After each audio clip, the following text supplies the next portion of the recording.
Welcome. I want to give an intro to today's guest, good friend and colleague, Jason Courtney.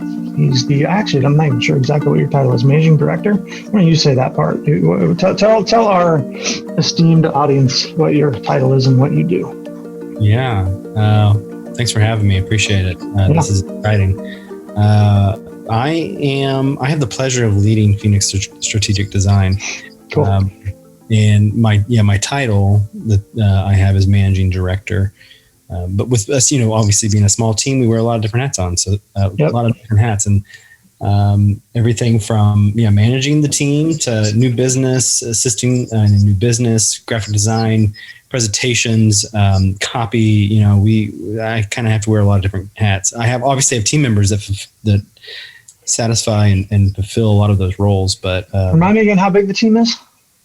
We are a mighty team of 6. Nice. Nimble.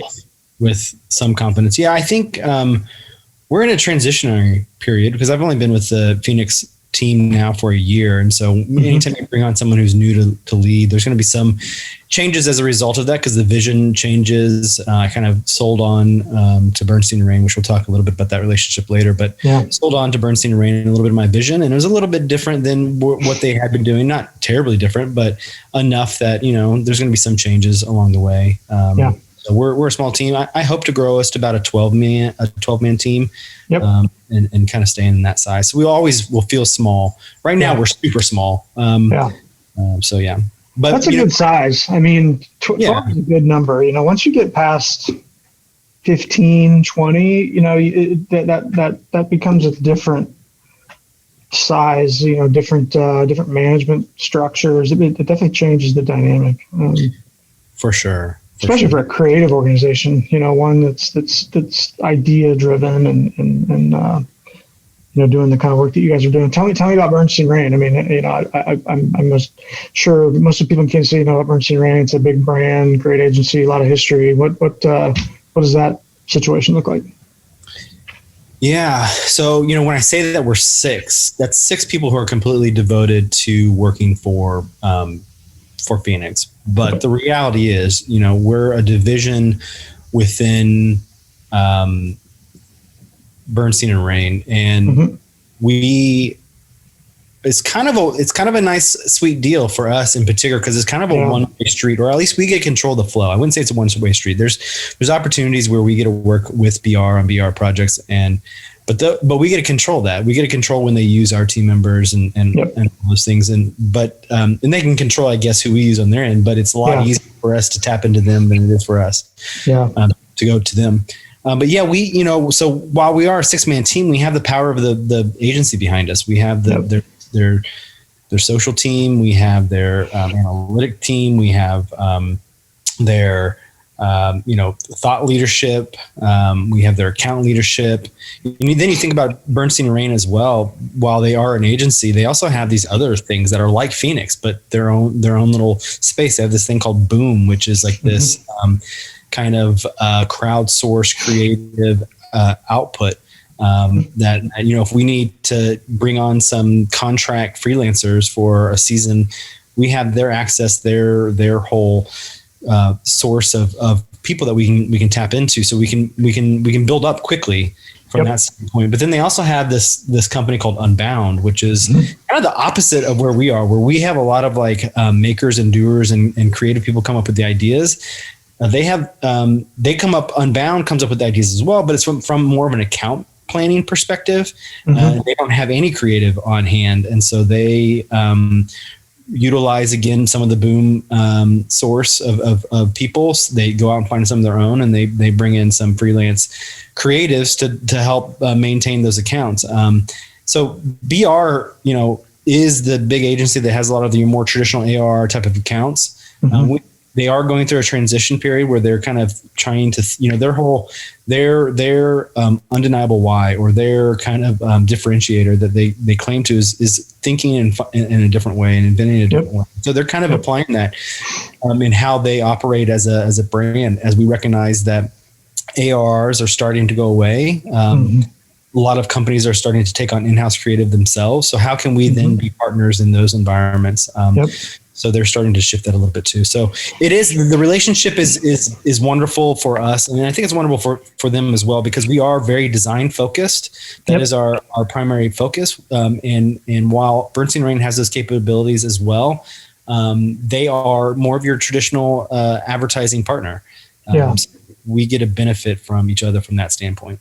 Yeah, I've got a lot of respect for just the Bernstein family and what they've done, and and Skip Rain and just the history there. I don't know if I really ever shared with you, but when I went to KU, the advertising program at KU, like Bernstein Rain is, that's it. Like that's the mecca. Like you can get out of KU and go to Bernstein Rain. That's it. And I went to KU in the late 90s, and ended up landing in the newspaper business. But my degree was in advertising, and I went through that process and sort of held BR in just such a high standard. And I shared that with Steve last year, and I've gotten to know him, over the last couple of years, and just have a ton of respect for what they built over there. So,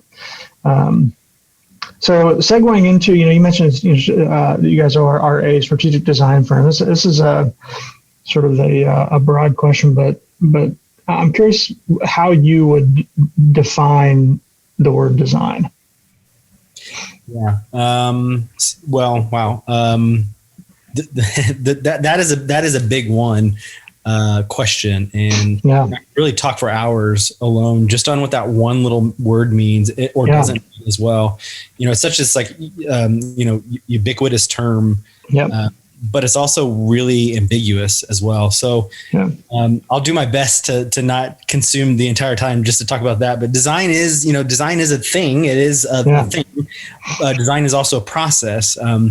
It's not art, but it's also artwork.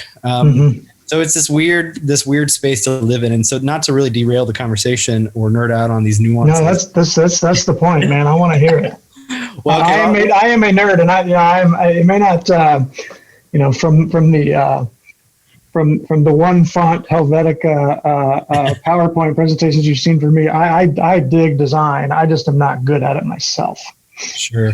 Well, I'm kind of jumping ahead a little bit, I guess, but in how I was going to articulate design. But, at Fenix particularly, we have account people, we have project managers, writers, designers, and I don't believe in the idea of staying in a lane as it pertains to what we define design, because design is really defined in two parts. It's part observation, and so it's a part observer, and it's part maker. So anyone who can observe is in part a designer.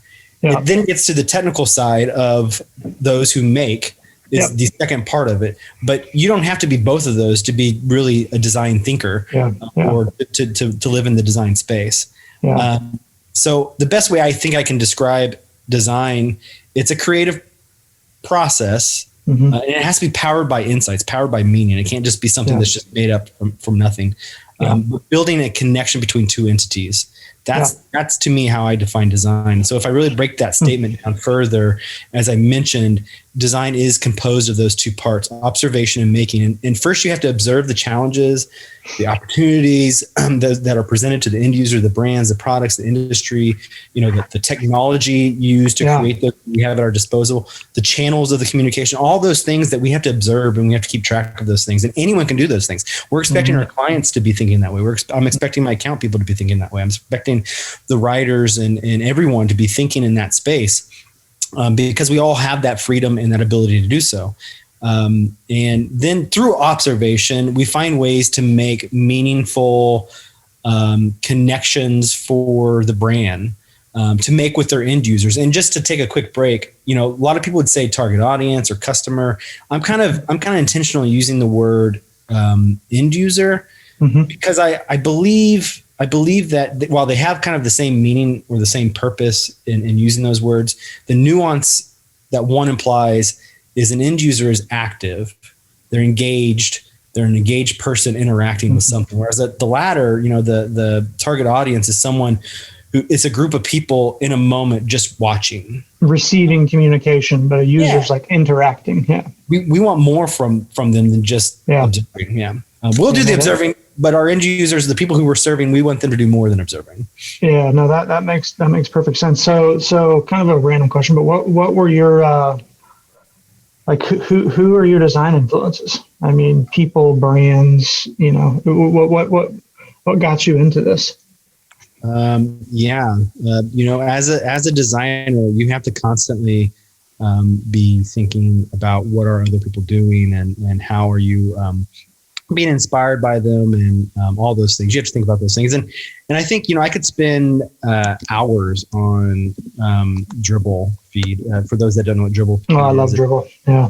It's like a social network of designers just putting up a whole bunch of different type of work. And that's the more second side of design that I talked about. It's the making, it's the aesthetic part of how you would describe design.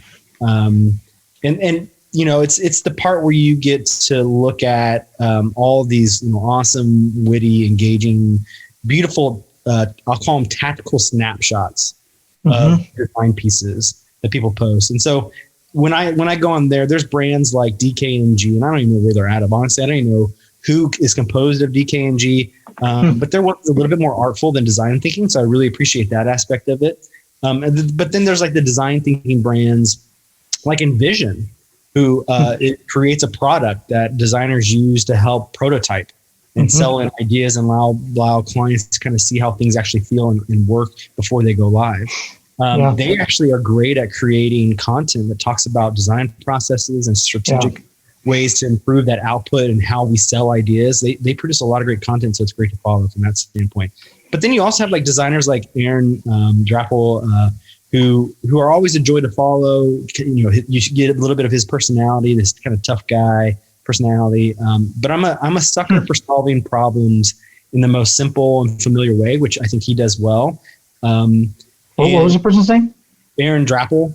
Drappel. Okay. Yeah. And then there's people. Then also you have to like move outside of your space of where you think you define. So then think in terms of like Frank Lloyd Wright.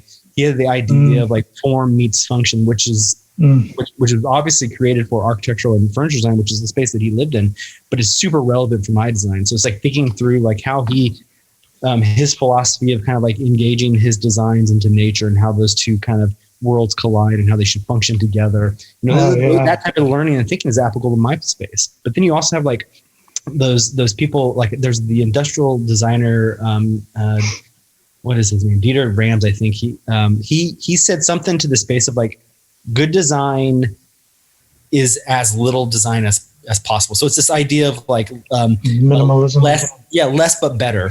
There's a lot of people who disagree with that philosophy.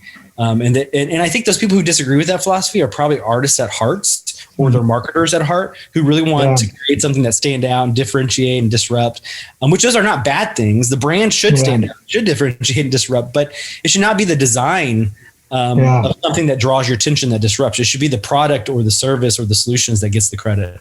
So those are it's interesting. I think I feel the same way a lot of times about copy. Like I feel like the greatest copy is simple and clean and to the point. Like less words the better.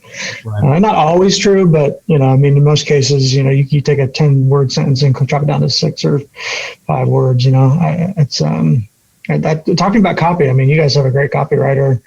I'm a sucker for great copy. I remember one time in one of my past lives, I worked with an interface designer.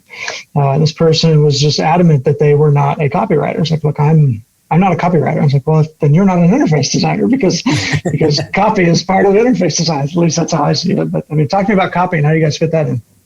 Yeah, it's a statement that I say really often, and it's mimicking what you just said there. Copy is such an important part of design. You can't design without copy, and you can't really create copy without design. They are interdependent on each other. And so to me, because they're so dependent on each other, they are writing is just as much as design as picking out a layout and designing and creating a layout. They're that important to each other. And so, our writers, I expect my writers to think like a designer, to think about what is the problem, the solution, and to think, what I really kind of say is think beyond the copy line itself. Like, don't think of just the words, but what is the idea that's driving behind it? How does it get delivered? How is it helping us reach our goals and convey emotion and create those connections and solve those problems? And really, they have a really challenging part because we're in an age now of people who skim. And so you're going to have to use that right word, so labor over that word. If you have 8 words to say something, those 8 words mean a whole lot. I mean, you think about how much money goes into a digital ad, and you think like, well, those 8 words are the thing that's going to drive the connection to the person and to where we're trying to get them. Those words matter. And they're good stewards of them. 100%. I mean, especially like I've been thinking a lot about short form content these days, because it's a thing, and you got Instagram Reels and TikTok and all that, and like I haven't spent a ton of time on TikTok, but with the time that I have spent, I'm shocked at how quickly the creator has to get to value for it for me not to swipe, and when I think about copy and in an environment like that, like you got to be to the point, no one is going to, on a TikTok, nobody's going to read a 200-word essay, right? Like you got to go right to the point. But I guess, one of the things that makes me think of is constraints, like when the one sort of thing that I've learned about design, if anything, is really understanding what your constraints are, and I guess when I say design, I'm maybe thinking of it more from a build standpoint, or even from a product development standpoint. But one of the things that I've tried to learn is how to understand your constraints and put some constraints around a problem, because anybody can like make something with no rules. It's making it within the boundaries of what you have is a challenge. How do you guys view that? Is that something that you're passionate about, or you feel is important? Oh, wildly. Constraints are, I mean, if you don't put constraints to a creative, you're not going to get work done, to be honest. We just wander too much, and we roam. And constraint helps drive us. I mean, it's what I kind of tell our clients. Sometimes clients will feel like, well, I don't want to art direct, or I don't want to limit you guys for what you can come up with. You don't have to worry about that. But what we do need is restrictions. We need a boundary in order for us to work, and we'll stretch that. Don't worry, we'll stretch those boundaries. We'll think beyond it when we need to. But we need some guidance and framework. But that's just one aspect of constraints. Constraints are wildly important. Thinking in terms of like from a tactical standpoint, with mobile design, it seems kind of interesting. There's some designers who don't like the idea of starting with mobile first design. And there's others who are like, well, you have to start there because, just because, I mean, that's where most people are interacting with the growth there. I mean, it's just like, it makes sense to start there. And that is the battle I think that some designers have of working with constraints and feeling too constrained. But the reality is you have to start with the area where you're most constrained. So using product design as an example, mobile screens are the most limiting to many degrees, and you have to start in that space. Does the idea and does the execution work in that space? And then as you expand the screen size, you open up those constraints a little bit, and you're able to think of that solution starting at a very small defined space, and then as it grows, but you got to kind of start that space. And that thinking, mobile first design thinking, I mean, it's been around for 5, 6, 7, I don't know, it's been around for a while, but it still seems a little bit apprehensive for some designers, for some teams to really embrace that way of thinking. But I think it's really important, and you can apply the constraints beyond, I mean, every aspect that you're doing. And this conversation on constraints started with copy, so it's at every aspect of what we do. We have to have constraints. I mean, we even get constraints when we think about what we're going to observe, because we could go wild with thinking about the different brands that we're going to observe and the industries that we're going to observe and get insights from. We have to have constraints everywhere. It's interesting you say that. We deal with it a lot in the analytics space. A lot of the sort of in the last 5 to 6 years in analytics, this sort of event tracking, observation, screen monitoring, all the things that you can look at in terms of trying to understand user behaviors. I can't tell you how many times I've heard that, well, just track everything, we'll figure it out later. Well, okay, that it's we feel, and there's obviously people that disagree with this, but I've always felt that the way to constrain your analytics team is to say, look, we need to understand these 3 to 5 behaviors, and then we can add on to it, versus saying track everything and then back it down. It's very similar to the comparison you made about mobile first. I've always found it hard to to like design or build for desktop and then pull back. It seems easier to go the other way. Right. You know, it's interesting. We're at a point where there's a transition. I think where schools are doing a better job of teaching students the right way to do it. You're getting people now in creative leadership roles, design roles, who have been trained in that thought, and so they're more open to that as well. I thought the adoption of it would be quicker, but I even find myself sometimes still, because I started my career 15, 16 years ago, which was before you thought about mobile design. It was at the time when we were, talking about HTML3 and so, I mean, you're starting to see more of an adoption, people adopting that idea.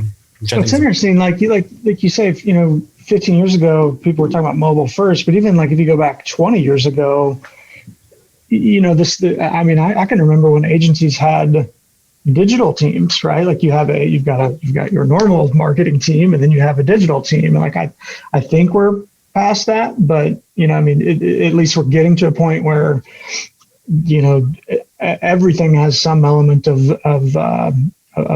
digital, whether it's in the assets that are used or the tracking elements or the user experience. But a lot has changed in the last 15 years for sure.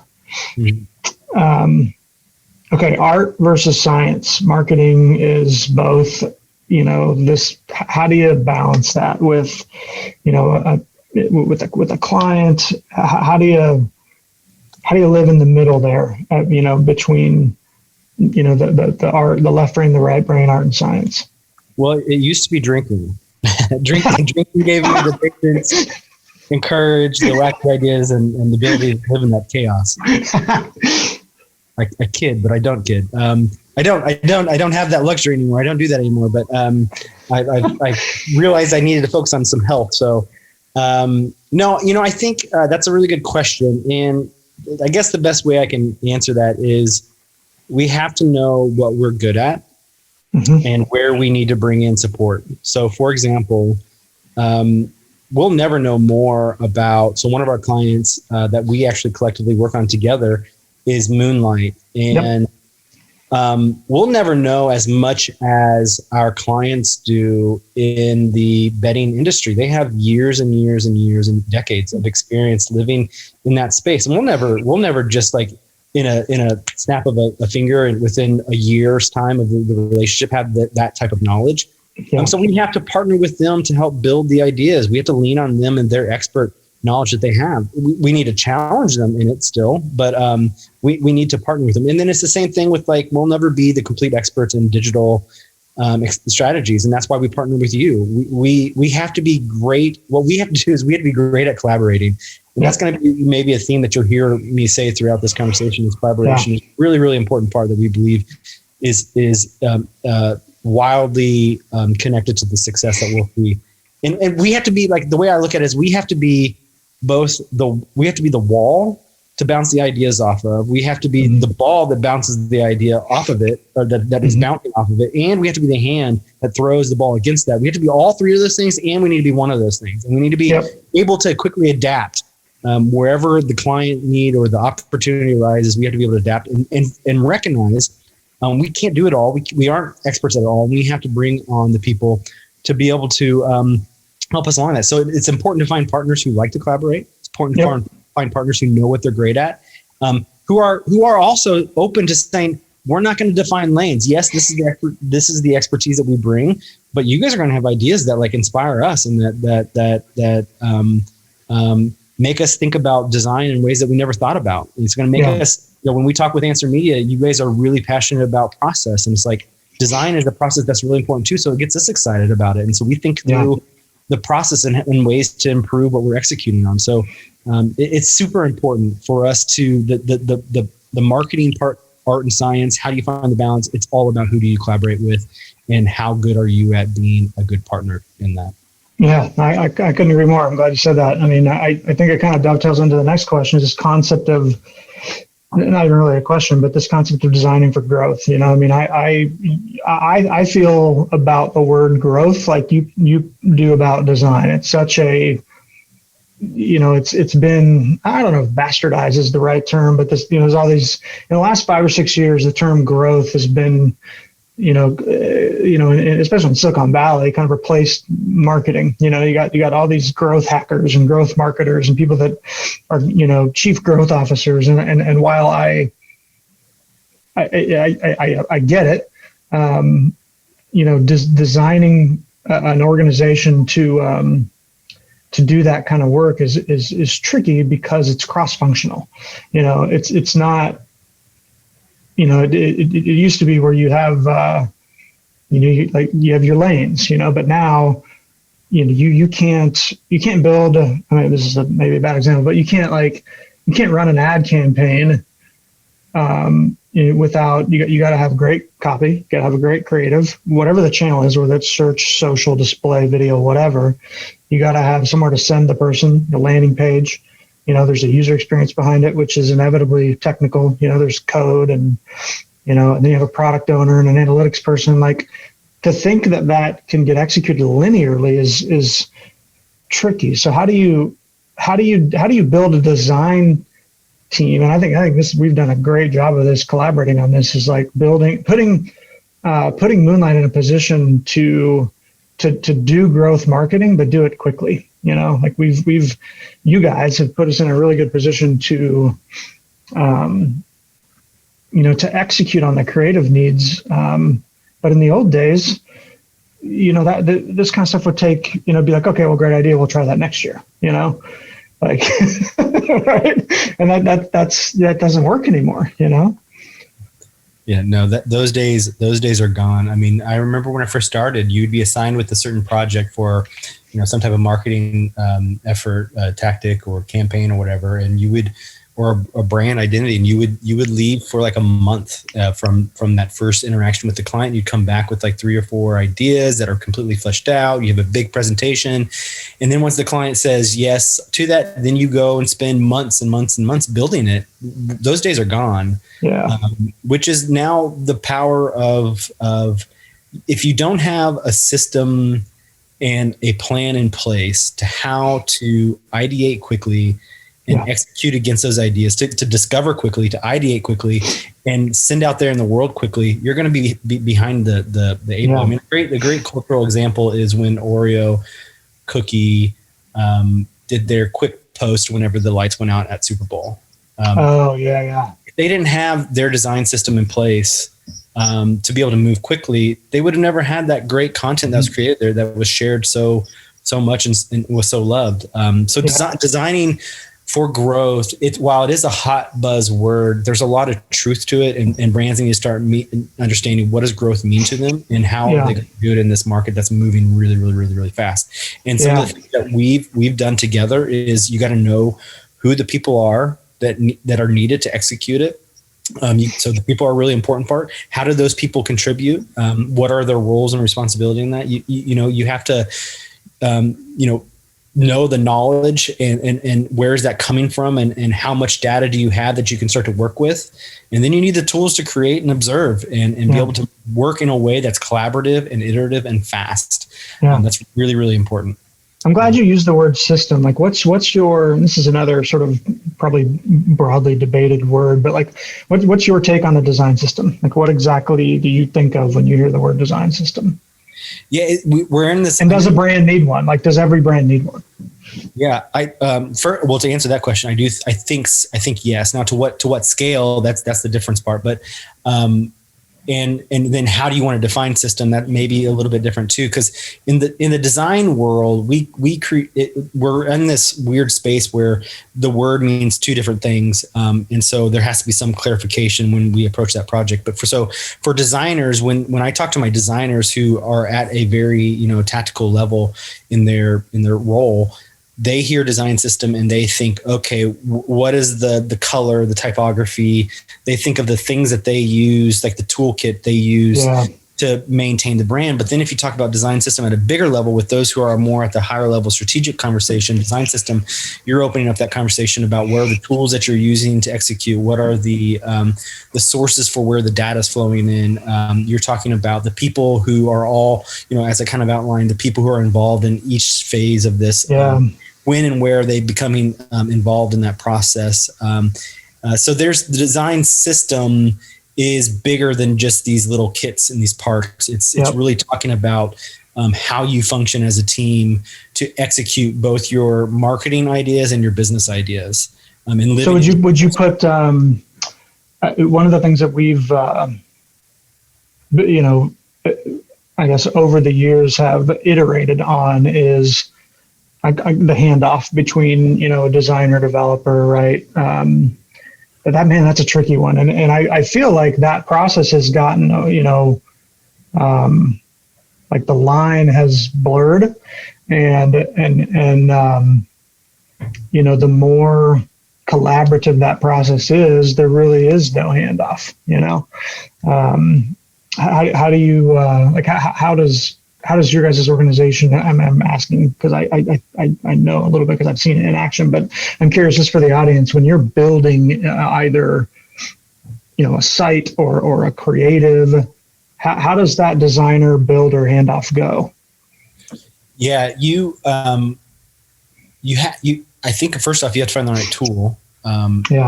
And use the right tool that allows that handoff to be better, allows the tools that while a lot of tools are built with a designer in mind or a developer in mind. There needs to be tools that keep both of those in mind. And so we use Figma, and that allows the designer to create, and it allows the developer to get into that same document, who can work in tandem together, pulling things out, maybe making some modification adjustments, because when they get into from an idea that's just in theory and design to practicality applying it, there may be something that has to change. Well, the developer's in there and they can make those recommendations there, but they're also seeing some code that's being produced. Like, what does it look like from an HTML, CSS perspective? And so the handoff aspect, first, it really, to me, you have to have the right tool to be able to do that. But you also have, you have to have a mentality where, again, there used to be, I think, a battle between developers and designers. I came from my father grew up in the construction business, and there seemed to be a battle between the engineer and the architect. And that same idea translates to the designer and the developer. One's really thinking about functionality. One traditionally is thinking about the aesthetic and that experience. But now what we're recognizing is that we are more successful when we have the developer who's able to think like a designer, and the designer who's able to think like a developer. And think about, it goes back to my love of Frank Lloyd Wright's statement of form meets function. Designers can't be so caught up in form to forget about function, and developers can't be so caught up in function to forget about form. They both have to matter. And we need two people who care about those things. And when we have two people who care about those things, which I think we have found between our team and your team, then you start to have real helpful, productive conversations that make that transition much more seamless. Because it used to be these very, very siloed parts, and that handoff was a very complicated process. Tools have helped us improve that mentality. Shifts have helped us approach that to make it much more seamless. Yeah. What about have you ever built anything the other way, like just focus on function and then design it later? Haven't really had the opportunity to do that per se, but I think I hope there will be a project that comes along the way that we can think that way, because it just allows us to look at something in a completely different way that I would love. I guess having a client think of it from that standpoint would be a little bit tricky. But yeah, I think it exists though. It exists, like definitely exists. I think if you have a very pragmatic client who maybe is a little bit more technologically savvy, they're going to think in a different way. And it's a really good, interesting point, because I may have never even considered to approach something that way. But if you have a customer or a client who's thinking that way, it might be really interesting to propose it that way. There's when it comes to like web application development, there's a great talk by a guy named Ryan Singer, who is the lead designer at Basecamp, and he does this like real time 1 hour talk. I think it was like Future of Web Apps about 10 years ago, and he built an app from scratch. It was interesting the way he did it. Like he went through the whole like data. He started with the data model. You know, he's like data model. You know, we've got users and members and payments and whatever. He's like, these are my objects, and then he built just a raw, straight up HTML, no design app that like it worked. You could go and create a user, make a list of users, and really basic stuff. And then he designed it. It was really interesting to see him like do it that way. It's hard for me to conceptualize it, but watching him do it, it was pretty cool. When you outline it that way, I will say to some degree we do that now in a part when we talk about that kind of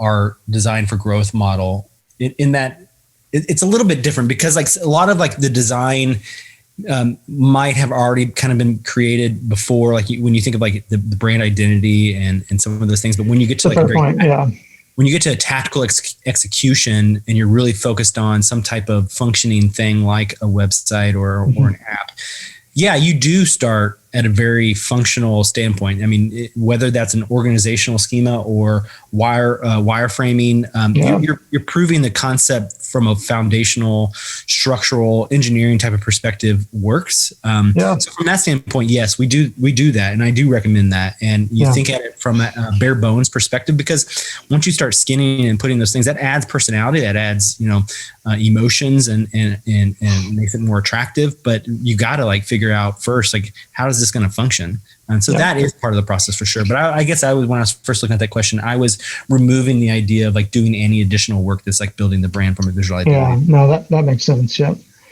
makes sense. Well, man, I could sit here and talk with you for hours. I really enjoyed the discussion. We're gonna end these little conversations with some rapid fire questions here. So I'm gonna hit you with a couple of quick ones. We'll see where you land. But I really appreciate the time, man. It's been a cool conversation. Right, so best book you've read this year? Oh man, I'm ashamed to admit this. I am not a book reader. I am an articles reader. Well, what's a good article? Anything good? I love, like I had kind of already mentioned, I love the content that Envision creates, and they actually create these little mini books in themselves. They're these multi-paged PDF documents, and they talk everything from like how to run a remote team to interesting. Just a lot of different thoughts on design that I think are really, really compelling. I love having those as resources to kind of dig into. But then like Harvard Business Review, I will tap into those articles constantly, and I'll go in. Little quick hot tip: you have to you're kind of limited to the amount that you read in a month's period. But if you go in incognito mode, that gets around that loop. So I'll go in incognito mode, and I'll Harvard Business Review hack. Nice, I love it. But then there's also some things like CoSchedule. Creates a lot of content too that's relevant for me as well. So I'm big on articles. I don't have the attention of a book. I wish I did, but I need short hits. Nice. Okay, cool. What about post-COVID? I thought maybe I was going to get this whole interview without discussing the pandemic, but here we are. Post-COVID, what you're taking the trip? Where are you going? What's the first city? I want to go to a warm beach in Mexico where all I do is sit on a beach. It used to be that I'd get all the drinks. So I don't know. That might change it. Maybe I need all the guacamole I can ever imagine. I don't know. All right. Okay. Well, that was my next question was what are you going to order at the bar? But I think we already answered that. Club soda with a lime, maybe? Well, they have that new Heineken 0.0 and they have the Guinness 0.0. I'm kind of interested in trying those things as well. So I don't know. We'll see. Cool. This may not last forever. I'm doing a test right now. So experiment. It's a sprint. It's exactly. Nice. Right, Instagram or TikTok? TikTok. Facebook or Twitter? Or neither is an answer. I'm going to go with Twitter. I like the little hot takes. I agree. I love Twitter. Okay. Zoom or Google Hangouts? Google Meets. Oh, is it Google Meets now? I think they have transitioned it, and I am a Okay. Google Meets fan. I do like a lot of what Zoom does, but I just love Yeah. I use a lot of Google products, so I like how seamless it is. Interesting. Good. Okay, cool. Slack. What about you? Love it or hate it? Yes. Yes. Yes. Both. It is a love-hate relationship. Yeah. Interesting. All right, man. Well, that's it. I certainly appreciate the time. We'll cut this sucker up, and you'll see it on LinkedIn and social in a couple of weeks, man. Well, I really appreciate the offer and thinking of me on this. I don't, the saying of like, you have a face for radio. Well, I don't have a face for radio, or meaning I shouldn't be on TV, and I don't have in my opinion, the voice for radio. So I'm somewhere maybe stuck in written word, but even then my writing is horrible. I have the spelling of like a 2-year-old. So it's, thank you for asking me. I appreciate it. Yeah, of course. Super excited for hearing this and following along, but also just whatever the future work for us to partner with. I'm excited about that. Yeah, likewise, man. Looking forward to it.